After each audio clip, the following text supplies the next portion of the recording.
राम मंदिर में चंदा चोरी मामले में एसआईटी जांच को लेकर एक बड़ी खबर आ रही है। सूत्रों की माने तो एसआईटी को हर स्तर पर घोर लापरवाही मिली है।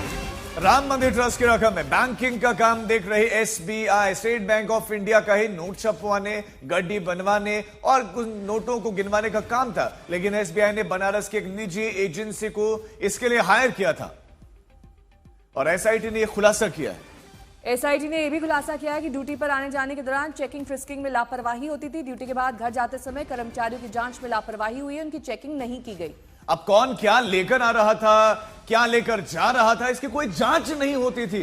घरेलू कपड़ों में ही ये कर्मचारी राम मंदिर ट्रस्ट के कमरों में जाते थे, बैठकर नोट गिनने का काम करते थे। हमारे संवाददाता कुमार अभिषेक इस खबर पर हमारे साथ जुड़ गए हैं। कुमार अभिषेक, अब जो एसबीआई की कारस्तानी है, आप एक्सपोज करें, क्या होना चाहिए था और क्या किया गया है?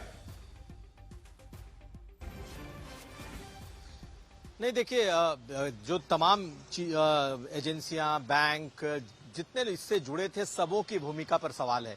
और सवाल बैंक की भूमिका पर भी है कि आखिर जब बैंक की ये जिम्मेदारी थी कि वहां नोट गिने जाने थे, उनसे बैंक में लाना था, गिने जाने वालों में भी बैंक के लोगों को होना था, तो आखिर ये गड़बड़ी कैसे हुई? तो बैंक की भी घोर लापरवाही सामने आई है। बताया जा रहा है कि जो एसआईटी की रिपोर्ट है उसमें उनके तरफ भी इशारा है। हालांकि जब तक ये रिपोर्ट खुलकर सामने नहीं आती, किसी पर सीधे सीधे सवाल नहीं किए जा सकते, लेकिन बैंक की लापरवाही, जो वहां सेवादार हैं, जो लोग इस गिनती में शामिल हैं, वो तमाम बड़े नाम जिनके हवाले ये पूरा का पूरा मंदिर परिसर था, हर स्तर पर लापरवाही सामने आई है। इसमें कहीं कोई दो राय नहीं है।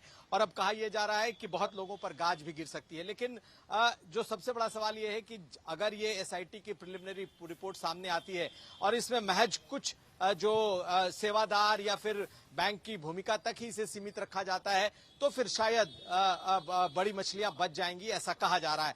तो चूंकि चाहे ट्रस्ट के लोग हों या फिर ट्रस्ट के लोगों के द्वारा दिए गए जो कामों को करने वाले लोग हों या फिर बैंक हों, सबकी भूमिका है। और इस एसआईटी रिपोर्ट तकरीबन 150 पन्ने की है।